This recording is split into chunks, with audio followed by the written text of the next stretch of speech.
जय हिंद friends, welcome to Revolution Edutech. Friends, आज हम नीट क्वेश्चन पेपर के फर्दर क्वेश्चंस को डिस्कस करेंगे अलोंग विद द कॉन्सेप्ट। तो we will start with question number 41 to 45 along with the concept involve in the question. Questions में क्या क्या concept involve हैं और हम कैसे अप्रोच कर सकते हैं क्वेश्चंस को, इसके बारे में आज हम डिस्कस करेंगे।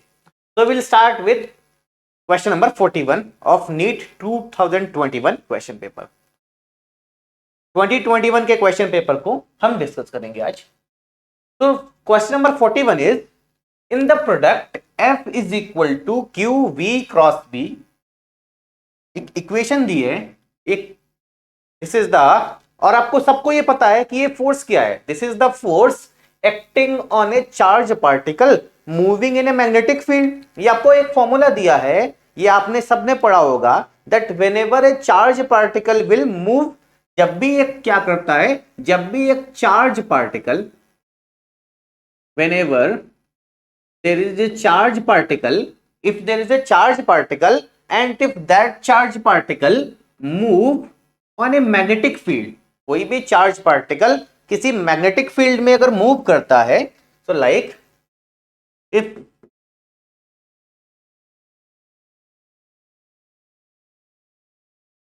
let there is a magnetic field B, and in this magnetic field, if in this magnetic field, if let there is a charge particle plus Q, कोई एक चार्ज पार्टिकल प्लस Q है और वो ये charge particle अगर rest पे, if any charge particle is at rest in the magnetic field, the magnetic force on this charge particle, the magnetic force on this charge particle will be equal to 0. How we will calculate this?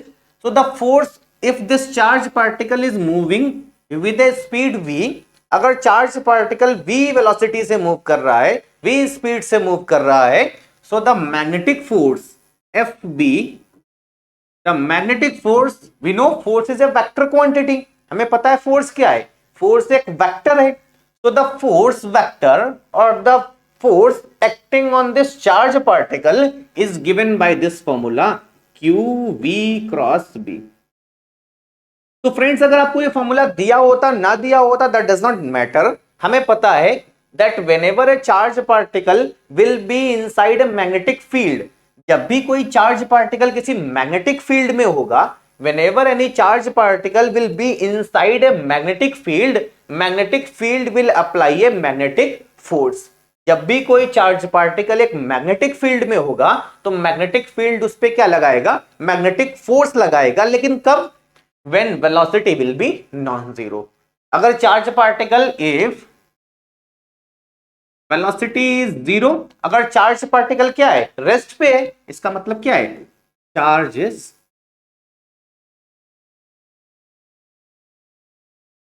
Eight rest. If the velocity of the charge particle is zero, what does it mean?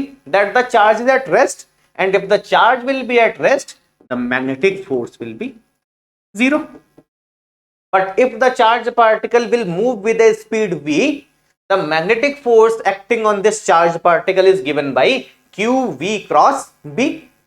So this magnetic force, which is a vector quantity, force is a vector quantity, is a vector product of two vectors, velocity vector and magnetic field vector. So we can write magnetic force is a vector product of v, velocity vector and magnetic field vector. So is same is given in this question.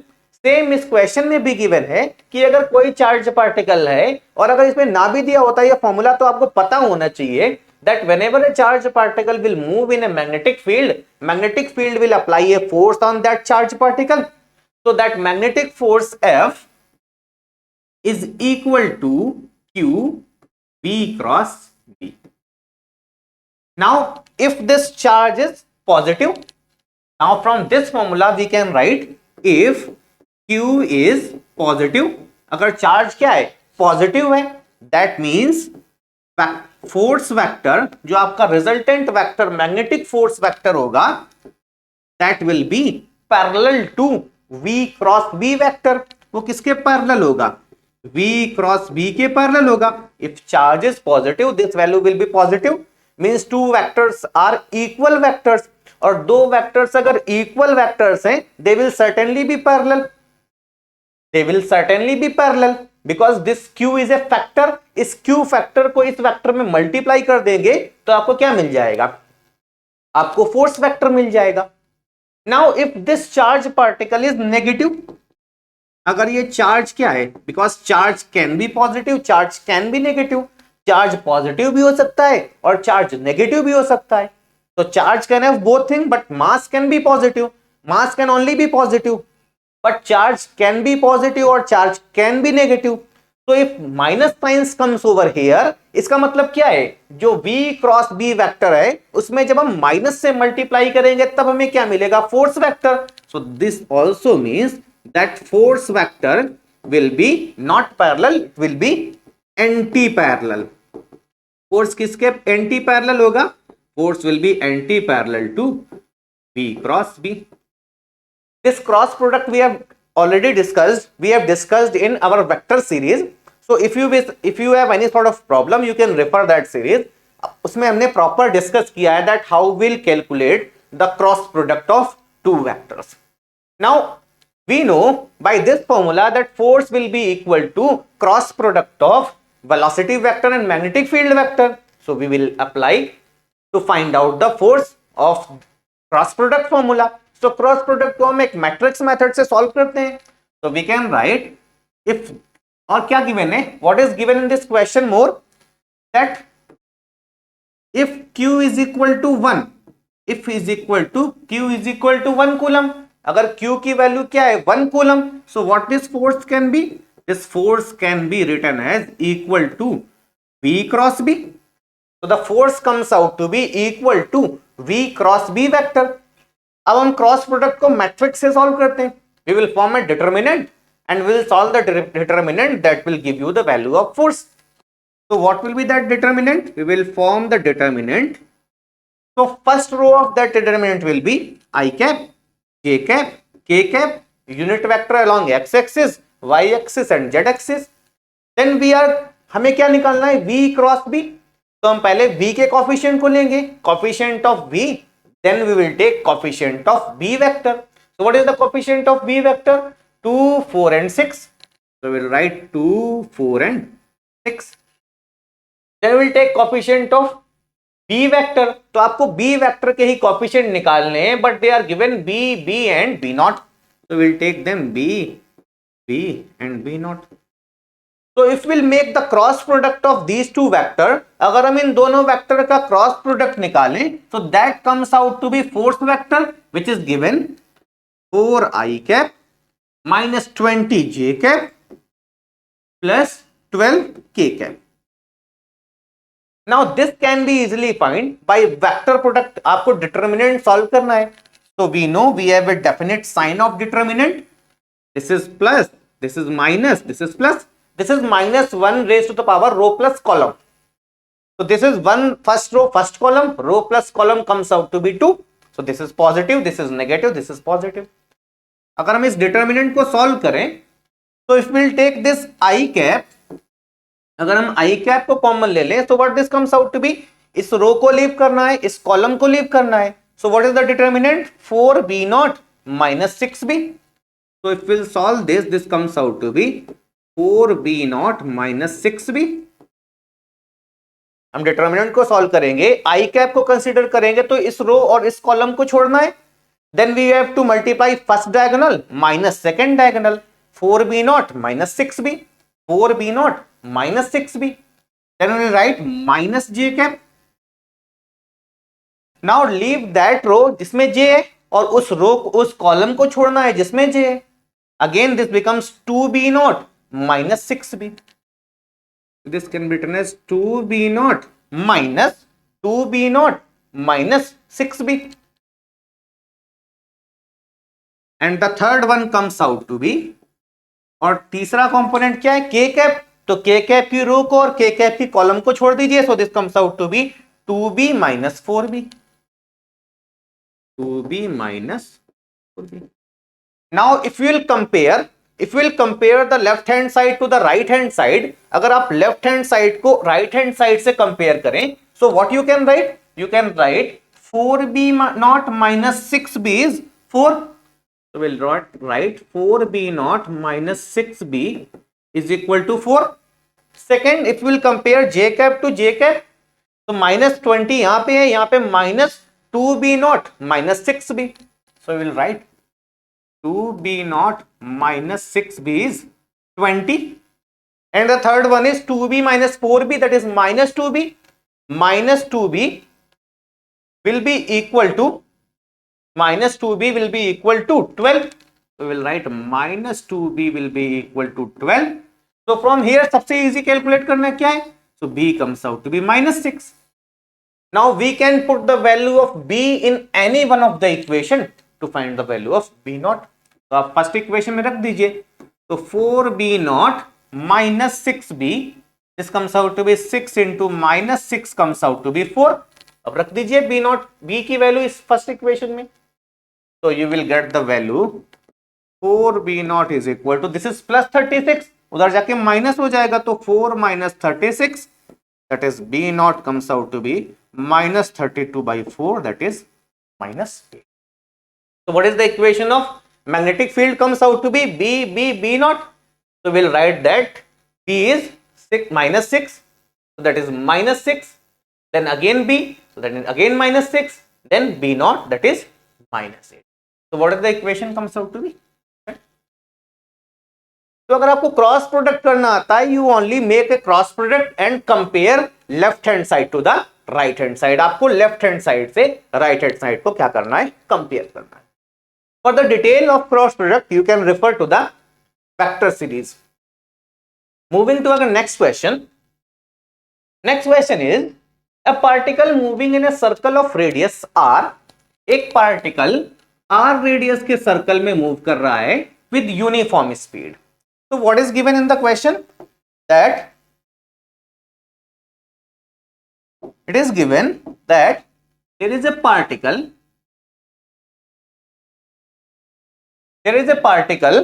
moving on a circle. एक particle है जो कि circle में move कर रहा है और इसकी स्पीड क्या है, कांस्टेंट है. एक पार्टिकल कांस्टेंट स्पीड से r रेडियस के सर्कल में मूव कर रहा है. तो ये considered a circle of radius r, जिसमें पार्टिकल v स्पीड से क्या कर रहा है, मूव कर रहा है. And it takes time t to complete one revolution. This is capital T given. ये t टाइम में एक रिवॉल्यूशन को क्या करता है, कंप्लीट करता है. तो आप t की वैल्यू इजीली निकाल सकते हैं. एक रिवॉल्यूशन करने में ये पार्टिकल कितना चलेगा, सरकमफ्रेंस के बराबर. एक कंप्लीट चक्कर लगाने में, in one complete revolution, what is the distance this particle will move. ये पार्टिकल कितना डिस्टेंस चलेगा, 2 पाई r सरकमफ्रेंस के बराबर, that is total distance 2 pi r. और कितनी स्पीड से चल रहा है, v स्पीड से. तो this will be the time can be written as 2 pi r by v. So the particle time in one revolution can be written as total distance, which is circumference length 2 pi r divided by the speed of the particle v. Now next is given, if this particle were projected with the same speed.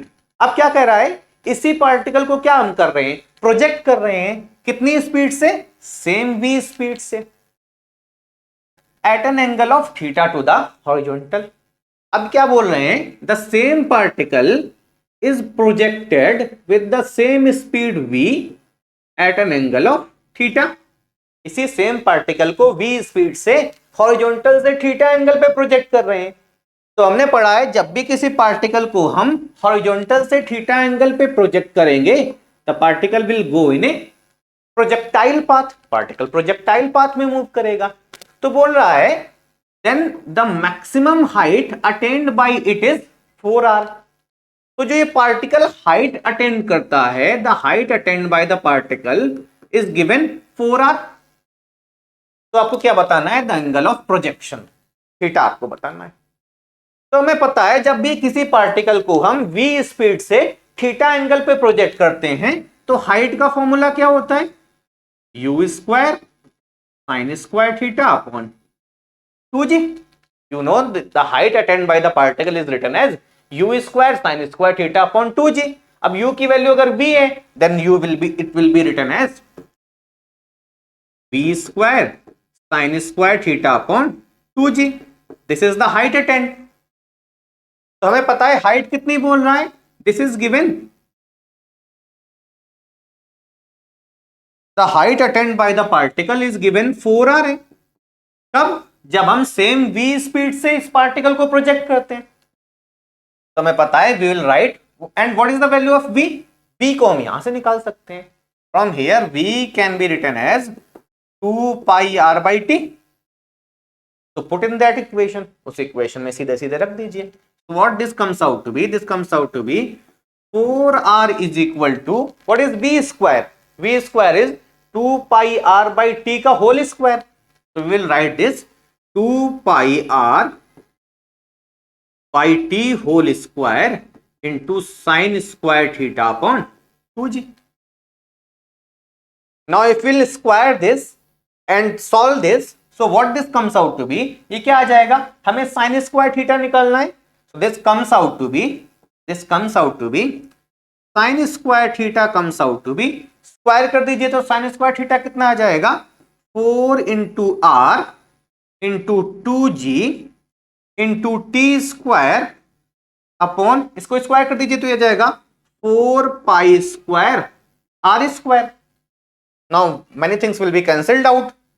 4 will be cancelled out. 1 r will be cancelled out. This theta can be written as, so what we can write, this theta can be written as sin inverse of, क्या लगा देंगे? Root लगा देंगे, that is power 1 by 2. And what remains over here? 2gt square.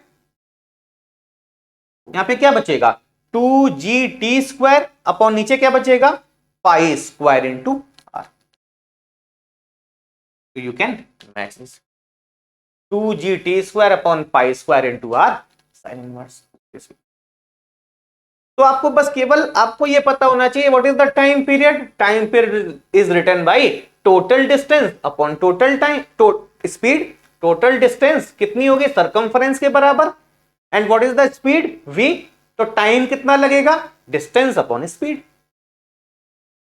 Now बोल रहा है कि same speed से पार्टिकल को हम प्रोजेक्ट कर रहे हैं थीटा एंगल पे. तो मैं पता है मैक्सिमम हाइट का फॉर्मूला ये होता है, u की जगह v है और हाइट कितनी बोल रहा है? 4r है. So we'll put h is equal to 4r and put the value of v from this equation. So the angle of projection comes out to be 2gt square upon pi square r, the root in sin inverse. Moving to our next question. A series LCR containing 5 Henry inductor, 80 microfarad capacitor and 40 ohm resistor is connected to 230 volt variable frequency AC source. The angular frequency of the source at which power transferred to the circuit is half the power at the resonant frequency are likely to be. अब देखिए इसका एक direct formula है. This has one direct formula that we can write the angular frequency, we can write the resonant frequency. आपने formula पढ़ा होगा. Resonant frequency is written as 1 upon root over LC. The resonant frequency can be written as 1 upon root over LC. So we can find resonant frequency, that the frequency at resonance is written as 1 upon root over. Inductance कितना है? Inductance is given 5 Henry, SI unit में है, into capacitance. Capacitance कितना given है? 80 microfarad.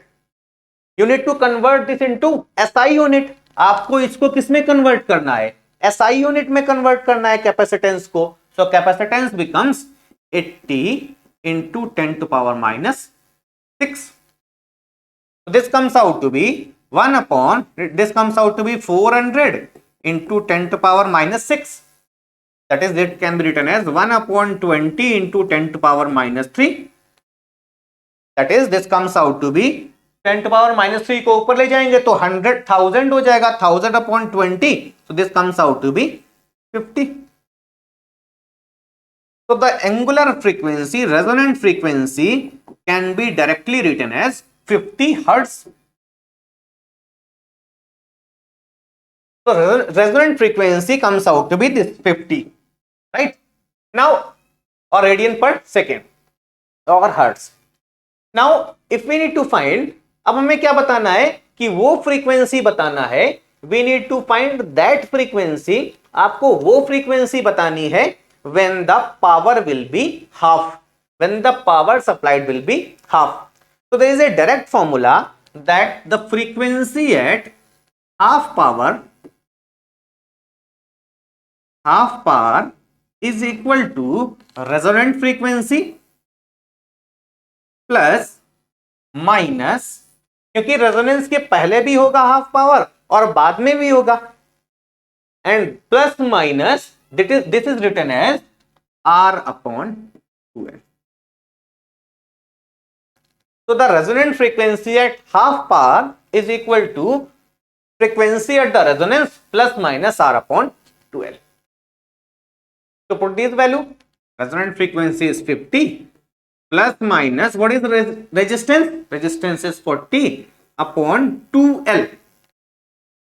2, and what is L? Inductance is 5. So this comes out to be 50 plus minus 4. That is the either the resonant frequency will be 50 plus 4 or it will be 50 minus 4. या तो ये resonant frequency 50 plus 4 होगा या 50 minus 4, that is either it will be 54 और it will be 40. So you have two options, 54 and 46. That will be all. Moving to our next question. From a circular ring of mass m, एक circular ring है m mass की और जिसका radius कितना है r है. तो in question it is given, question में क्या गिवन है, एक सर्कुलर रिंग है, there is a circular ring of mass m and radius r. एक m मास की सर्कुलर रिंग है और r रेडियस की सर्कुलर रिंग है. अब रिंग है, इसका मतलब क्या है, mass will only be distributed on the circumference. Mass केवल कहां पे डिस्ट्रीब्यूटेड है, सर्कमफरेंस पे डिस्ट्रीब्यूटेड है. So if the ring is given and the mass is distributed on the circumference only, so we can say with respect to axis passing through the center, centre से पास करने वाली और इसके plane के perpendicular अगर कोई axis है तो इस एक्सिस से हर एक मास की जो डिस्टेंस होगी वो क्या होगी, इक्वल होगी. हर एक मास की जो डिस्टेंस होगी वो क्या होगी, इक्वल होगी. नाउ वी नो, अगर हमें पता है कोई एक मास है, if there is a mass m, तो the moment of inertia, if there is a mass m given at a distance of r from a axis, so the moment of inertia of this mass about this axis is written as mr².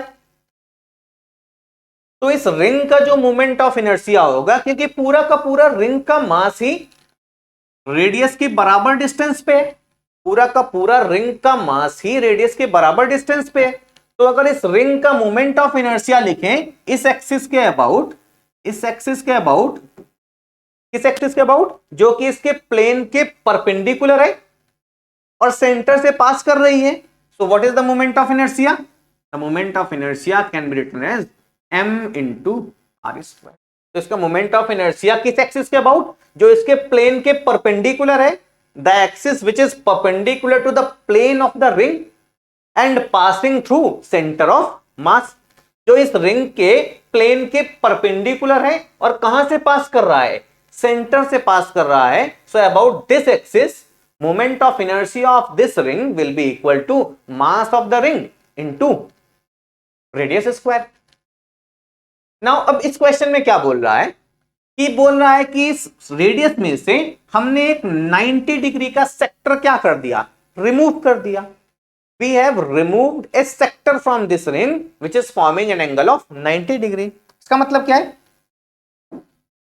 Means if this is a ring, अगर ये एक ring है, let this is a ring, now from this ring one sector जो कि 90 degree का angle बना रहा है, इस सेक्टर को हमने क्या कर दिया है? This is being removed. अगर ये सेक्टर रिमूव कर दिया गया है और पूरी रिंग का मास कितना था? If complete ring has mass m, तो जितना सेक्टर रिमूव किया गया है, the sector which is being removed, जिस सेक्टर को रिमूव किया गया है, what is the total mass m and what is the total angle? 2 pi 360 degree. तो इसके हमने 1/4 एंगल को रिमूव किया है, मतलब जो मास को हमने m डैश को रिमूव किया है ये कितना है? m/4. The mass, what is m dash? m dash is removed mass. m dash क्या है? रिमूव्ड मास. तो रिमेनिंग मास कितना बचा? रिमेनिंग मास क्या होगा? Total minus removed, that is m minus m/4. Because 1/4, एक क्वार्टर को हमने रिमूव किया है, तो 3 क्वार्टर तो अभी बचे हुए हैं ना. अगर 3 क्वार्टर्स बचे हुए हैं, so that is this mass will be equal to 3m/4. और अगर हमें मास पता चल जाए तो moment of inertia, so we can write MOI of remaining part.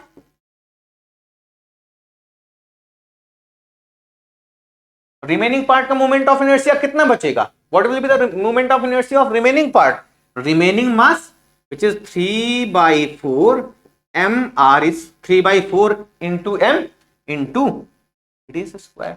तो रिमेनिंग पार्ट का मोमेंट ऑफ इनर्शिया कितना होगा? 3/4 mr स्क्वायर. तो ये पूछ रहा है if it is k times of mr square, so what is the value of k?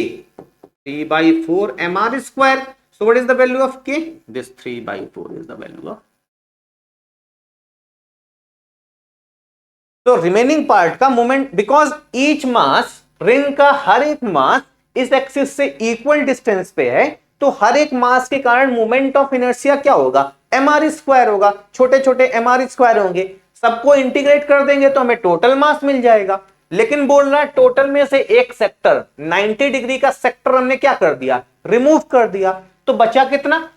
3/4 sector. तो कितना मास बचा? 3/4 मास बचा. अगर 3/4 मास बचा, डिस्टेंस अभी भी आ रहे, तो मोमेंट ऑफ इनर्शिया कितना होगा? 3/4 m into r square. That is 3/4 of mr square. और ये इसको क्या बोल रहा है? k times of mr square. What is the value of k? 3/.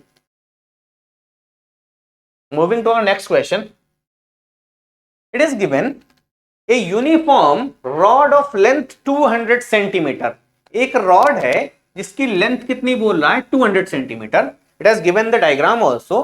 This is a rod, और एक रॉड का ही, रॉड की लेंथ कितनी है? 200 centimetre. This is a rod of length 200 centimetre. ये एक रॉड है जिसका लेंथ कितना दे रहे हैं? 200 सेंटीमीटर है. And mass 500 kg. और ये इसमें मास का यूनिफॉर्म डिस्ट्रीब्यूटेड है. और इस रॉड का मास कितना है?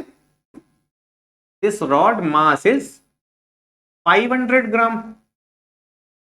Is balanced on a wedge shaped at 40 centimetre mark. जो ये वेज लगा हुआ है, ये इसके एक एंड से कितने डिस्टेंस पे लगा हुआ है? 40 सेंटीमीटर पे. टोटल डिस्टेंस कितनी है? टोटल लेंथ कितनी है? 200. A mass of 2 kg is suspended from the rod at 20 centimetre.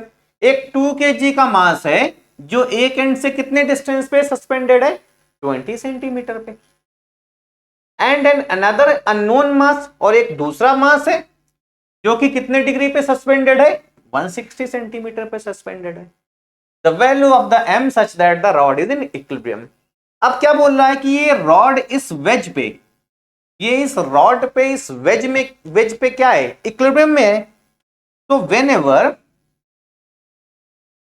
whenever any body is under equilibrium on a wedge, जब भी कोई बॉडी किसी वेज के अबाउट क्या है, इक्विलिब्रियम में है, इसका मतलब क्या है, इसका मतलब क्या है, जो नेट फोर्स होगा उस रॉड पे, what is this, if rod is at equilibrium,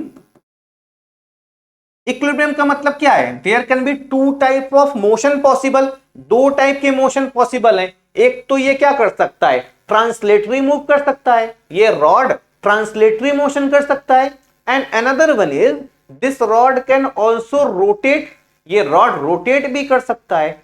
इसका मतलब क्या है, for equilibrium the net force should be zero, net force भी जीरो होना चाहिए, as well as net torque, net torque should also be zero. और torque किसके about, ये क्योंकि ये किसके अबाउट रोटेशन पे, किसके अबाउट इक्विलिब्रियम पे है, वेज के अबाउट, तो net torque about the wedge, क्योंकि जब भी हम टॉर्क की बात करेंगे तो वेज के किसी ना किसी एक पॉइंट के अबाउट बात करेंगे, किसी एक्सिस के अबाउट बात करेंगे।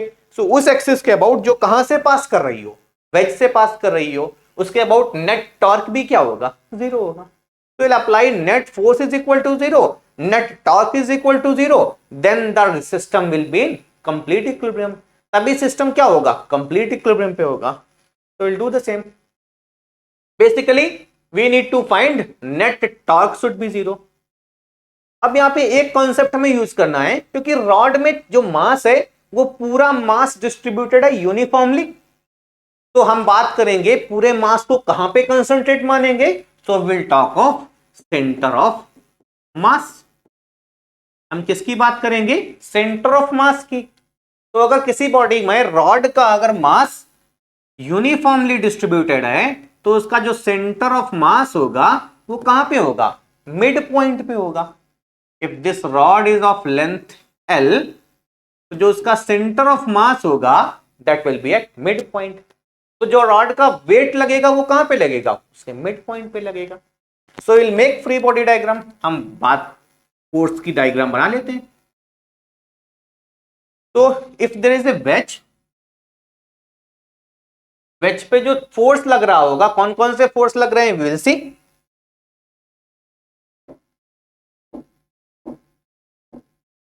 We will see what are the forces acting. So सबसे पहला एक फोर्स, सबसे पहला तो फोर्स हम बात करेंगे किसकी, वेट की। अगर 200 सेंटीमीटर की रॉड है तो इसकी जो सेंटर ऑफ मास होगा वो कहां पे होगा, 100 सेंटीमीटर पे होगा, मिड पॉइंट पे होगा।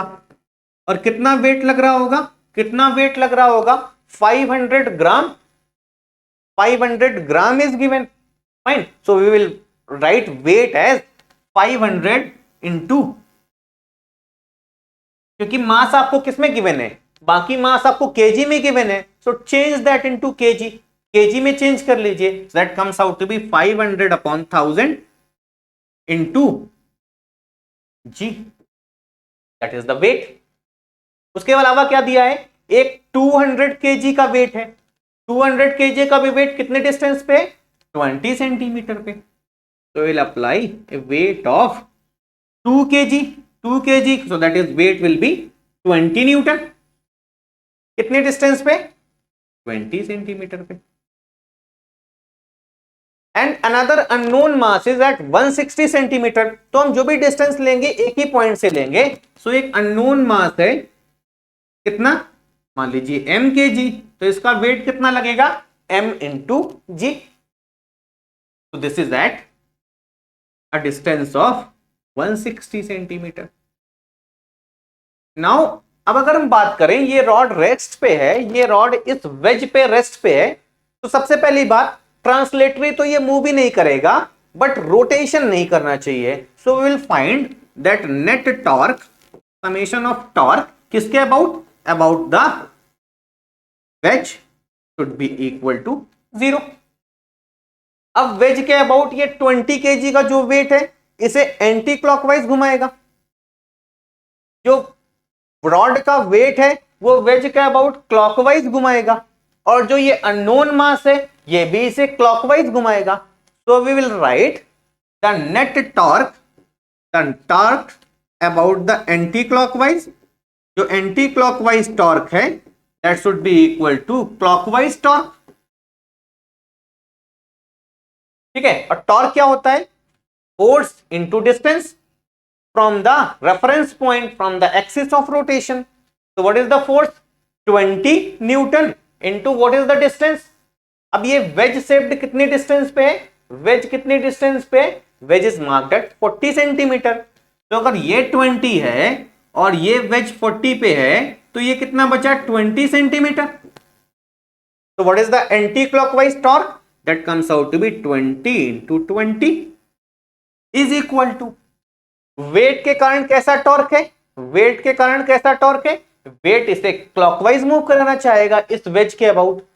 तो weight of this rod which is 1/2 into 10 into what is this distance?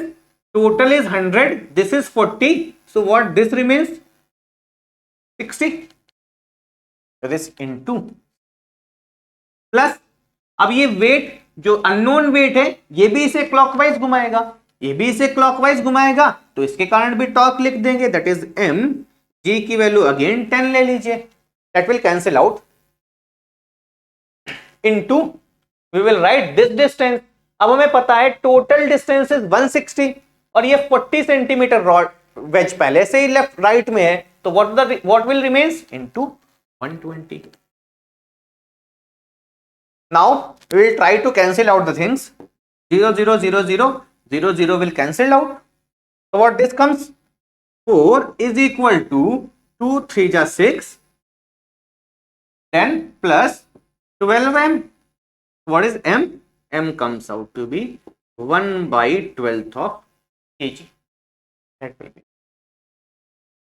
तो जब भी किसी वेज शेप की बात करेंगे, जब भी किसी हम वेज शेप की बात करेंगे, तो फॉर वेज शेप अगर हमें नेट इक्विलिब्रियम की बात करनी है, मतलब there should be translatory equilibrium as well as rotational equilibrium.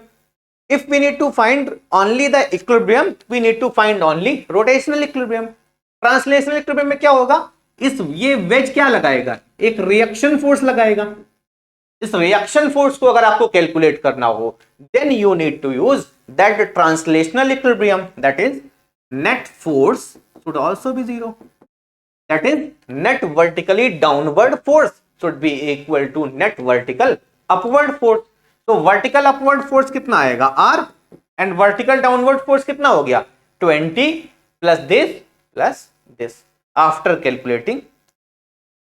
So net vertically downward force will be equal to 20 Newton plus this comes out to be 1/2 into 10 plus mg, that is m into g's।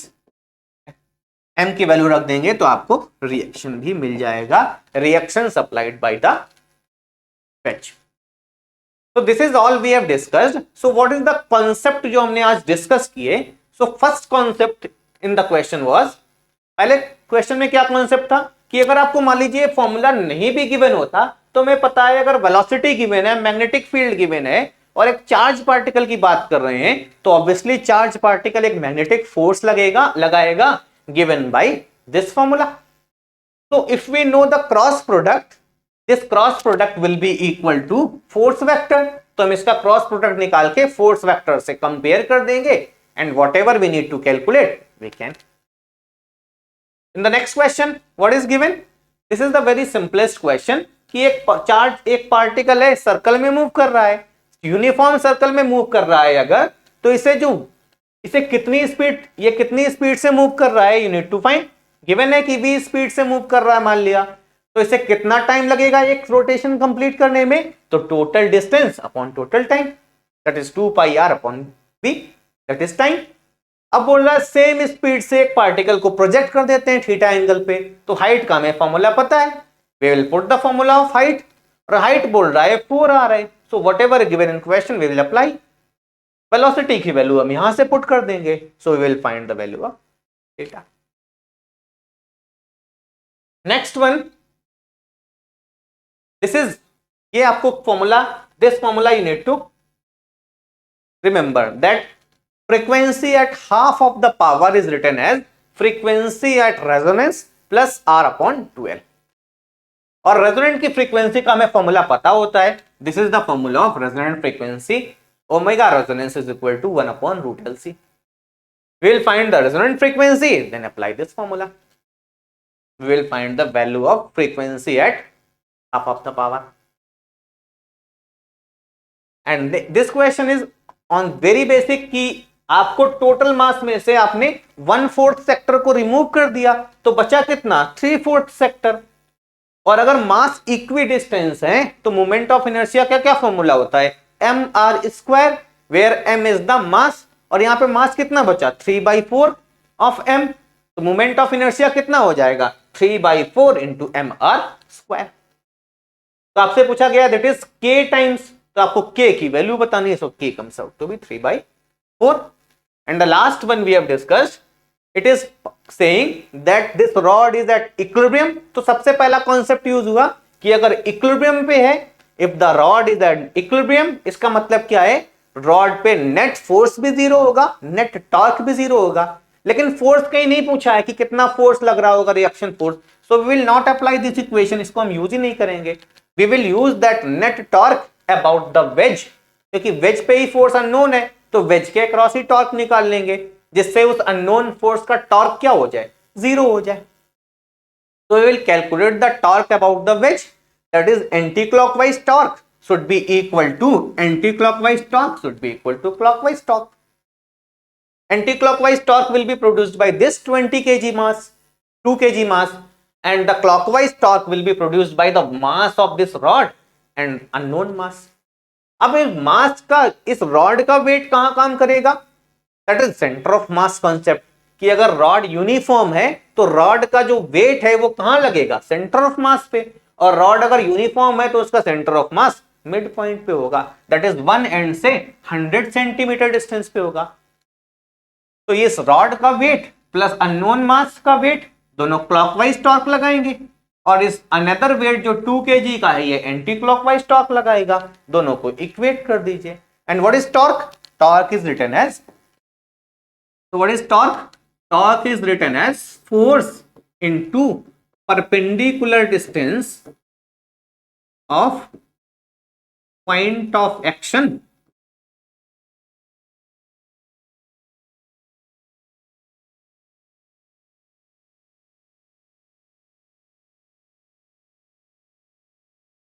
from axis of rotation. So what is torque? Torque is force into perpendicular distance of point of action of force from the axis of rotation. Axis of rotation से जिस point के about torque निकालना है उससे perpendicular distance, तो यहां से perpendicular distance क्या होगी इस रॉड के along length, we will calculate that and find out the value of unknown mass. So that's all for today. We have discussed these 5 concepts. अगर आपको इनमें किसी में दिक्कत हो then you can refer vector like vector, so you can refer to the vector series to learn about cross product. So that's all for today. Jai Hind.